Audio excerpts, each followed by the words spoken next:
हमें रीने की wedding reception का सीन दिखाया जाता है जहाँ पे किसी के हाथ में माइक पकड़ा हुआ था। तो वो थी ओलिविया। वो कहती है ठीक है। तो रीने और कार्सियोन उनकी मैरिज रिसेप्शन शुरू करते हैं और सब लोग वहाँ पार्टी कर रहे थे। लेकिन वहाँ पर तो हमारे रीने और कार्सियोन भी बड़े खुश थे दोनों ही।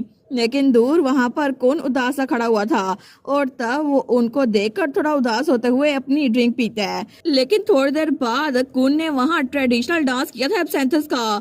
तो रीने कहती है वाह तुमने ये इंपीरियल बैंक्वेट में क्यों नहीं किया था। तो कुन कहता है जैसा कि तुम्हें पता है ये बहुत ज्यादा पैशनेट है और वैसे भी हमें वहां पर फॉर्मल डांस करना पड़ता है इसीलिए। तो रीने कहती है अच्छा लेकिन जेम्स हांस तुम्हें बुला रहा है तुम वहां पर जाओ। वो कहती है ठीक है रीने बाद में मिलते हैं। तो वहां पे बस कुन और रीने खड़े रह गए थे और तब जेन वहां पर ओलिविया और हांस के पास आती है। तो जेन कहती है उसका डांस कितना अमेजिंग था ना। तो ओलिविया कहती है कि हम भी सीखें। हांस कहता है तुम लोग किस बारे में बात कर रहे हो कौन सा डांस। तो जेन कहती है कुन कितना सेंसिटिव प्रिंस हुआ करता था ना ये तो टाइम के साथ साथ फनी बनता जा रहा है। ओलिविया कहती है मुझे पता है। और वहां पे कुन और हमारी रीने वो बात कर रहे थे। तो तब हमारी रीने कहती है अरे हाँ तुम पूरा दिन यहाँ पर ही हो क्या एम्पीरियल फैमिली बिजी नहीं है। कुन कहता है बिल्कुल मेरी बड़ी बहन बहुत ज्यादा बिजी है क्योंकि सक्सेसर उसे बनना है ना इसी वजह से। लेकिन मैं तो आराम से अपना टाइम फ्रीली गुजारता हूँ। पोर्टवल स्टेट में रिटेनर सारा काम करते हैं मैं तो बस चिल करता हूँ। रीने कहती है तुम्हारी बहन ने ये सुना ना वो तो बहुत ज्यादा गुस्से में आ जाएगी कि सारा काम वो करती है और तुम आराम से चिल करते हो।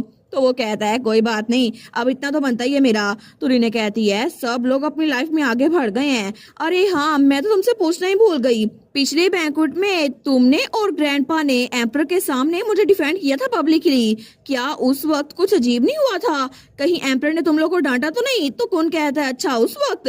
रीने कहती है क्या हुआ है क्या तुम ठीक हो सब कुछ ठीक था। वो कहता है उस बारे में फिक्र ना करो कुछ भी नहीं हुआ था। तो तब वो सोचता है ये मेरे बारे में फिक्रमंद हो रही है। वो कहता है वैसे भी रीने तुमने सेंटस बनने से मना कर दिया था ना तो अगर तुम्हें ऐसे फ्रेम किया जाता तो एम्पर की डिग्निटी वो भी खराब हो जाती।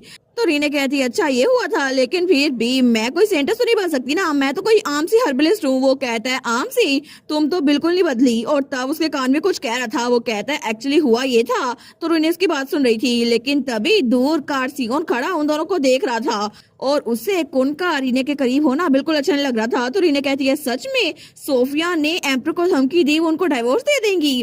तो कुन कहता है बिल्कुल मेरी मोम ऑफिशियली सब लोग के लिए मर चुकी हैं क्योंकि उनकी उम्र बहुत ज्यादा है ना इसी वजह से हमने ये सब कुछ प्लान किया था। लेकिन पता नहीं अब उनके डाइवोर्स पेपर लीगल होंगे भी या फिर नहीं। लेकिन यहाँ पर इतने सारे लोग रीने की हेल्प करने के लिए आ रहे हैं तो फादर क्या ही कर सकते हैं। तो रीने हंसते हुए कहती है ये तो थोड़ा एम्बेरसिंग है। लेकिन कुन उसको बड़े प्यार से देख रहा था। वो कहता है मैं इसको फिर कह रहा हूँ रीने तुम तो सच में बहुत ज्यादा अच्छी हो और तुमने सब लोगों के लिए बहुत ज्यादा अच्छा काम किया इसी वजह से तुम्हें एम्बेरस होने की कोई जरूरत नहीं है। लेकिन तभी कार्सियोन पीछे से आके रीने को गले लगा लेता है। वो कहता है रीने तुम यहाँ पर हो। और तब उसको गुदगुदी कर रहा था। वो कहता है रीने मैं कब से तुम्हारा इंतजार कर रहा हूँ चलो ना वापस चलते हैं मेरे साथ रहो। वो कहती है कार्सियोन गुदगुदी ना करो अगर मैं आगे गिर गई तो। वो कहता है कोई बात नहीं मैं तुम्हें पकड़ लूंगा। और वो लोग हंसी जा रहे थे लेकिन कुन उधर खड़ा हुआ था और वो तो कबाब में हड्डी बना उनको देखी जा रहा था।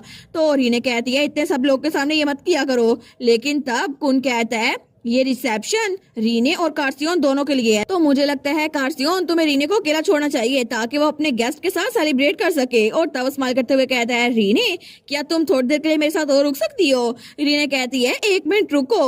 वो कहती है कार्सियोन बस थोड़ी देर मुझे दोस्तों से बात करने दो। तो कार्सियोन वो स्माइल करते हुए कहता है ठीक है रीने जब तक तुम चाहो एंजॉय कर सकती हो मैं तुम्हें बिल्कुल नहीं रोकूंगा और अगर तुम खुश हो तो मेरे लिए यही मैटर करता है।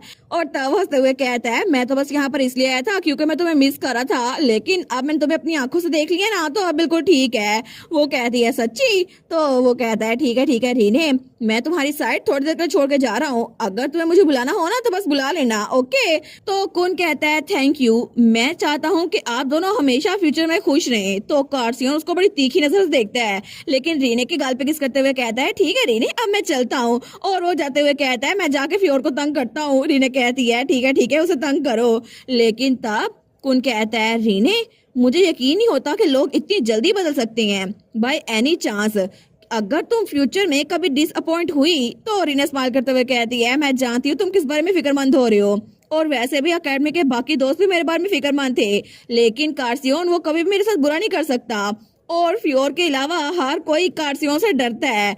लेकिन जब मैं यहाँ इस अकेडमी में आई थी ना तो हर कोई मुझे इग्नोर कर रहा था, कोई भी मेरे पास नहीं आया था। और तब कार्सियोन पहला इंसान था जिसने मुझे अपने क्लब में आने के लिए कहा, और मैं उसे तब से देख रही हूँ, वो बिल्कुल भी बुरा इंसान नहीं है। मुझे नहीं पता कि कार्सियोन पास्ट में कैसा था, लेकिन मेरे साथ वो हमेशा से अच्छा था, तो इट्स ओके, क्योंकि मैं जानती हूँ मेरे लिए वो बेस्ट है और वो मेरे लिए चेंज हो चुका है। इसी वजह से मैं उस पर ट्रस्ट करती हूँ। आफ्टर ऑल वो मेरा हस्बैंड है ना।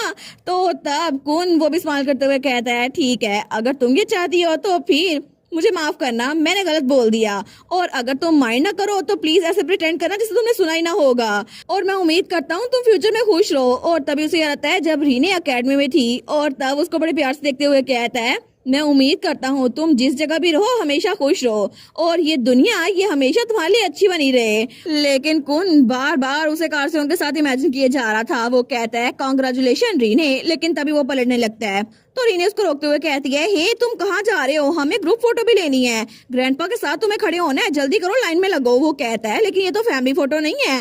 रीने कहती है, तुम भी तो ग्रैंडपा के गोडसन हो ना, तो तुम भी मेरी फैमिली हुए, ठीक है। तो वो कहता है, सच में फैमिली? लेकिन तब वो स्माइल करता है, वो कहता है, सच में मैं तुम्हारी फैमिली हूँ। और तब वो तो बड़ा खुश हो गया था। वो कहता है, मैं उम्मीद करता हूँ कि तुम्हारी जिंदगी बहुत अच्छी गुजरे, क्योंकि अब मैं तुम्हारी फैमिली हूँ, तो मैं तुमसे मिलने आ सकता हूँ, है ना। और थोड़ी देर बाद हमारी रीने अपने कजन लुका के पास आई थी। तो लुका ने एक जर्नल लिखा था। वो कहती है, वाओ, तो ये तुमने खुद लिखा है, ये तो बड़ा वेल रिटन है। लुका कहता है, सच्ची? फिर तो अच्छी बात है ना। मैं सोच रहा था कि बच्चों की कहानियां लिखा करूं अपने फारिग वक्त में। ऐसा लगता है कि बच्चों की कहानियां ज्यादा नहीं है, तो इसलिए मैं लिखने का सोच रहा था। रीने कहती है, सच में? मुझे लगता है तुम्हारे पास राइटिंग के लिए टैलेंट है, लेकिन मुझे पता नहीं था ये इतना अच्छा है। अगर तुम इसको पब्लिश कर दोगे ना तो मुझे जरूर बताना। तो वो कहता है, रीने तो अपने बारे में ऑटोबायोग्राफी क्यों नहीं लिखती, क्योंकि मुझे पता है वो बहुत ज्यादा हिट होगी, मैं उसको प्रूफ रीड कर दूंगा। और एक लाइफ की सेंट जो कि अब सेंटस में सेटल हो जाए, तुम्हें इस बारे में क्या लगता है? वो कहती है, देखो सही, मेरा छोटा सा भाई बड़ा हो गया है और मुझे क्या मशवरे दे रहा है। तुम्हें लगता है मैं अब सेंटस में जाके बस जाऊं तो यहाँ की रॉयल्टी चुप बैठ जाएगी? लेकिन फिर भी मैं ऐसा कुछ नहीं करने वाली। तो वो कहता है, अगर मैं तुम्हारी लाइफ के बारे में लिखूंगा ना, तो मैं यहाँ पर लिखूंगा कि तुम्हारी शादी बहुत ज्यादा मजेदार थी, और उन लोग की स्टोरीज जो यहाँ पर आए हैं ना, उनकी स्टोरीज भी बड़ी इंटरेस्टिंग है। तो हमारी रीने कहती है, ये तुम्हारा जर्नल पढ़ के मुझे बड़ा मजा आया। वेल, यहाँ पर सब लोग जो आए हैं ना, वो सारे के सारे बहुत ज्यादा यूनिक है। तो लुका कहता है, मैं भी इसी वजह से मैं तुम्हें कह रहा हूँ उस बारे में लिखो, क्योंकि तुम्हारी शादी में तो बड़ा मजा आएगा। और प्रोफेसर जॉर्ज, उनकी शादी वाली स्पीच वो भी बड़ी इंप्रेसिव थी। तो रीने कहती है, प्रोफेसर ने तो बहुत सारी बुक्स पब्लिश की है ना, इसी वजह से उनकी आंखों में आंसू आ रहे थे जब हमारे स्पीच पढ़े थे शादी पे, और उन्होंने कहा था इतने ब्यूटीफुल डे पे। मैं चाहता हूँ कि ये दोनों हमेशा खुश रहें और एक अच्छे रास्ते पे चलें। और तभी थोड़ी देर पहले हमारे कार्सियों ने रीने का हाथ पकड़ा था, और तब शादी में वो उसको किस करता है, और दोनों कसम खाते हैं कि वो हमेशा साथ रहेंगे। लेकिन रीने ये सब कुछ याद कर कहती है, वेल लुका, मुझे लगता है कि जब तुम्हारी शादी होगी ना, मैं भी ऐसी स्पीच दूंगी। अच्छा होगा ना कि हम फ्यूचर वॉर्स को पहले प्रिपेयर कर लें। वो कहता है, सिस्टर सच में, लेकिन यहाँ पर और भी बहुत सारी स्टोरीज है जिनकी हैप्पी एंडिंग हुई है, क्योंकि आपके बहुत सारे दोस्त आए हैं यहाँ पर, है ना। हमारन कहती है, बिल्कुल, ये देखो ओलिविया खड़ी हुई है, जिसको मैं कभी रेड टोमेटो कहा करती थी, और अब तो ये मेरे इतनी क्लोज हो गई है। इसकी फैमिली ने इस पे इतना प्रेशर डाला कि अपने मैरिज के लिए कोई लड़का ढूंढ ले, लेकिन इसने अपनी फैमिली का बिजनेस इनहेरिट कर लिया, और वो हॉस्पिटल वो इसने अपने नाम करवा लिया, और अब एक अच्छी सक्सेसर बन चुकी है। और इसने तो एक नया रिसर्च डिपार्टमेंट भी एस्टेब्लिश कर दिया है, जो कि मेडिसिन के साइड इफेक्ट को रिड्यूस करने के लिए रिसर्च कर रहा है। वो सोचती है, ये तो सच में हर्बल रिसर्चर की सपोर्टर बन गई है। लेकिन कितना अच्छा लग रहा है ना कि पहले मुझे ये बिल्कुल पसंद नहीं थी, लेकिन फिर ये मेरी अच्छी दोस्त बन गई। और इसके अलावा नैन्सी ने डिसाइड किया कि वो ओलिविया के हॉस्पिटल में नर्स का काम करेगी, और वो भी बहुत ज्यादा खुश है। और वहाँ पे हमारे रीने का पपी भी बैठा हुआ था। तो रीने कहती है, कितना फनी है ना, किसने इमेजिन नहीं किया था फ्यूचर ऐसा होगा। लुका कहता है, आपने भी कभी नहीं सोचा था ना कि आप डचेस बन जाएंगी सिस्टर। तो रीने कहती है, मैं भी, अगर मैं कोई और डचेस बनती ना, जैसे कि रेक्स की वाइफ, तो फिर मेरी जिंदगी बहुत ज्यादा मुश्किल होती। इसी वजह से मेरी जिंदगी का यही गोल था कि मैं कभी डचेस ना बनूं, लेकिन अब कार्सियोन की वजह से मैं फ्यूचर में डचेस बन जाऊंगी। तो लुका कहता है, मुझे माफ कीजिएगा, मुझे आपको ये याद दिलाना चाहिए था। लेकिन तब वो कहता है, बाकियों के बारे में क्या, मुझे और बताए ना, और उससे सब्जेक्ट चेंज कर दिया था। तो हमारी रीने कहती है, हाँ, उसने तो बिजनेसमैन के तौर पर अच्छा नाम बना लिया अपना, और वो तो आजकल अपने दोस्तों से बड़ी आगे बढ़ है। उसके अलावा प्रोफेसर वाल्टर, वो तो पूरी जिंदगी एकेडमी में रहे थे ना, लेकिन अब तो वो भी आगे बढ़ रहे हैं और लोगों से मिल रहे हैं। पहले तो वो इंट्रोवर्ट थे, लेकिन मैंने सुना है कि वो वार के विक्टिम्स की हेल्प कर रहे हैं। शायद शायद उन्हें इस बात का एहसास है कि वो हीरो की फैमिली से आते हैं ना, इसी वजह से उन्हें लोग की हेल्प करनी चाहिए। और जेन ये देखो मेरे साथ खड़ी, इसने तो कैपिटल में सबसे बड़ी बुटीक बना ली है। तो उसकी दोस्त कहती है सच में तुम्हारी जैसी दोस्त हो ना तो मैं कुछ भी कर सकती हूँ। तो जेन हंसते हुए कहती है सच में रीने तुमने मेरी बहुत सारा हेल्प की थी। रीने कहती है तुमने सारा काम किया है तो मेरा नाम क्यों ले रही हो। लूका कहता है फिर तो अच्छी बात है।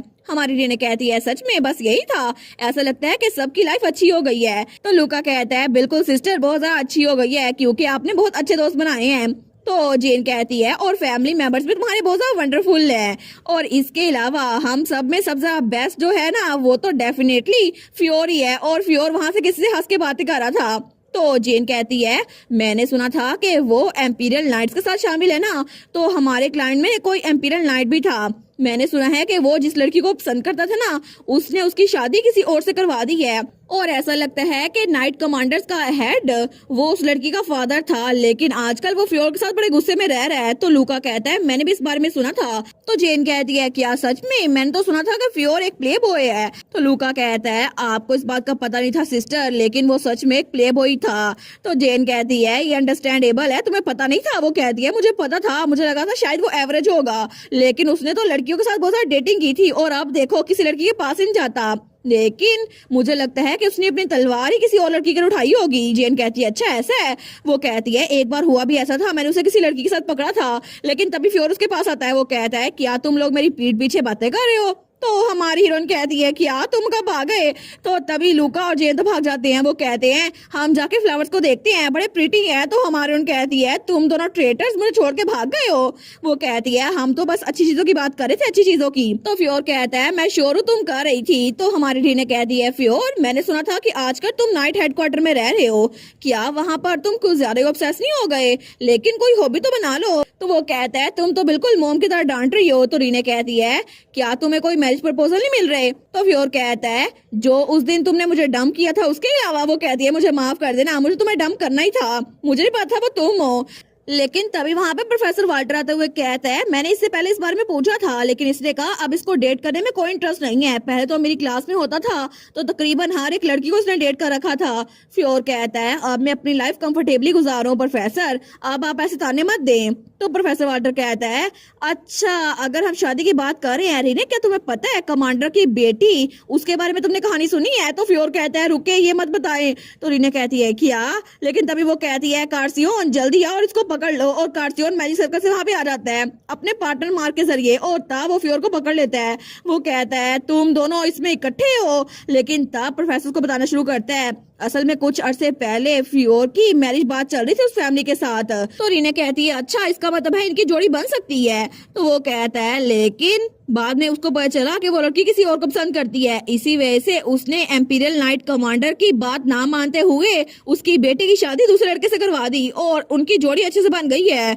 लेकिन अब तो ऐसा लगता है कि फ्योर मैच मेकिंग करवा रहा है। तो रीने कहती है सच में। तो प्रोफेसर वाल्टर कहता है असल में मुझे पता चला था कि वो लड़की उसके बहुत ज्यादा क्लोज थी, तुमने उसको देखा होगा, लेकिन पीछे कार्सियो ने फ्योर का मुंह बंद किया हुआ था। हमारे यहाँ सोचती है एक मिनट मुझे लगा ही था ये वही लड़की होगी जिसको फ्योर किस करा था अकेडमी में, लेकिन क्या सच में ये वही है। तो फ्योर कहता है तुम जो भी सोच रही हो ना प्लीज उसको ऊंची आवाज में मत बोलना। लेकिन तब प्रोफेसर वाल्टर और रीने तो मिले हुए थे। तो रीने कहती है इसका मतलब है अगर मैं पूरी स्टोरी को समराइज करूँ ना तो इसका मतलब है फ्योर ने अपनी एक्स गर्लफ्रेंड की एंगेजमेंट खुद अपने हाथों से करवाई है। तो प्रोफेसर वाल्टर कहता है मुझे भी ऐसा लगता है कितना अजीब लग रहा है ना अपनी एक्स गर्लफ्रेंड की शादी खुद ही अपने हाथों से करवाने लगे। लेकिन फ्योर वो कहता है जब मैं एम्पीरियल नाइट में गया था ना तो तब हमारी शादी की बात चल रही थी, लेकिन मुझे पता चला कि वो लड़की किसी और को पसंद करती है, इसी वजह से सबको लगता है कि मैंने उसको रिजेक्ट कर दिया था, लेकिन हर कोई मेरी पीठ पीछे बातें कर रहा था। क्या ये वही है, ये तो बड़ा हैंडसम लग रहा है। तो रीने कहती है इमेजिन करो फ्योर के ऊपर कितना प्रेशर होगा ना। तो प्रोफेसर वाल्टर कहता है अगर तुम चाहो तो फ्योर किसी लड़की से तुम्हारी बात मैं भी करवा सकता हूँ। फ्योर कहता है बस कर दे, 3 इंसल्ट करने के बाद ये सब कुछ काफी है। तो रीने तो हंसी जा रही थी। वो कहती है फ्योर तुम तो बड़ी बिजी रहे होगे ना, लेकिन कार्सन उसको देख कहता है रीने की हंसी कितनी प्यारी लग रही है। तो तब फ्योर कहता है मुझे छोड़ो, और तब उसने उसको छोड़ दिया था। तो रीने कहती है फ्योर तुम्हें जल्दी किससे मिलना चाहिए, और तब प्रोफेसर वाल्टर वहां चला गया था। तो फ्योर कहता है वेल मुझे नहीं लगता कि वैसे भी मैं किसी लड़की के पास जाने वाला हूँ। और वैसे भी मेरा भाई है तो सही जो फैमिली लाइन को चलाने वाला है, तो अगर मैं पूरी लाइफ सिंगल रहा भी तो कोई बात नहीं। और सूरज देखो आहिस्ता आहिस्ता नीचे डूब रहा है। तो रीने कहती है पूरी एकेडमी लाइफ में तुम प्ले बॉय बन के हर एक लड़की को डेट करते रहे और अब तुम्हें सिंगल रहना है। तो फ्योर कहता है बस कर दो ना, वो तो पास्ट की बातें हैं। लेकिन हमारी रीने कहती है अच्छा अगर तुम्हारी यही चॉइस है तो फिर मैं तुम्हें सपोर्ट करूंगी। वो कहता है सच में? तो रीने कहती है अगर तुम बोर हो गए ना तो फिर हमसे मिलने आ जाया करना, किसी भी वक्त आ सकते हो। तो कार्सियोन कहता है आने से पहले बता दिया करना और ओकेजनली आया करना, रोजाना मुंह उठा के ना आ जाया करना। तो फ्योर हंसते हुए कहता है ठीक है जैसा तुम लोग को। और तब वो भी स्माइल करा था क्योंकि असल में वो भी हमारी रीने को पसंद करता था। लेकिन तब कार्सियोन कहता है ओए तुम जवाब क्यों नहीं दे रहे, क्या तुम रीने के अल्फाज को इग्नोर कर रहे हो? वो कहता है हाँ हाँ मैं समझ गया। तो वो दिल में सोचता है अगर कोई मुझसे पूछे कि मैं प्रेजेंट में ज्यादा सेटिस्फाई हूँ या फिर पास्ट में था, तो मुझे लगता है ये जवाब देना थोड़ा मुश्किल हो जाएगा क्योंकि पास्ट में हम तीनों एक क्लब के अंदर थे और हमारी लाइफ बहुत ज्यादा अच्छी थी। लेकिन इसका ये मतलब तो नहीं है कि फ्यूचर बिल्कुल भी बुरा होगा। और तब कार्सियोन और रीने तो डांस कर रहे थे। तो वो सोचता है मैं सबसे कहूंगा कि पास्ट और प्रेजेंट दोनों ही अच्छे हैं क्योंकि यहाँ पर मेरे दोस्त मेरे साथ हैं। और तब वो रीने को देखता है तो रीने कहती है देखो तो सही आसमान कितना प्यारा लग रहा है। तो हमारा फ्योर कहता है कॉन्ग्रेचुलेशन तुम दोनों को। वो कहती है थैंक यू। लेकिन रीना तो बहुत ज्यादा खुश थी। वो कहती है सच में आज मेरी शादी है, मैं तो बहुत ज्यादा खुश हूँ। मेरे दोस्त और मेरी फैमिली सब लोग यहाँ पर इकट्ठे हैं, ये तो मेरी जिंदगी का सबसे अच्छा दिन है। और तब वो बहुत ही ज्यादा खुश थी और इस तरह उसकी वेडिंग फाइनली खत्म हो गई। और इसी के साथ ये वाला पार्ट यहीं पर ख़त्म। तो आप लोग बताइएगा आप लोग को ये पार्ट कैसा लगा, और वीडियो को लाइक और चैनल को सब्सक्राइब लाजमी कीजिएगा। बाकी वीडियोस का लिंक भी स्क्रीन पर नज़र आ रहा होगा तो काइंडली उनको भी चेकआउट कर ले। और thank you so much for watching my videos. Stay safe, bye bye.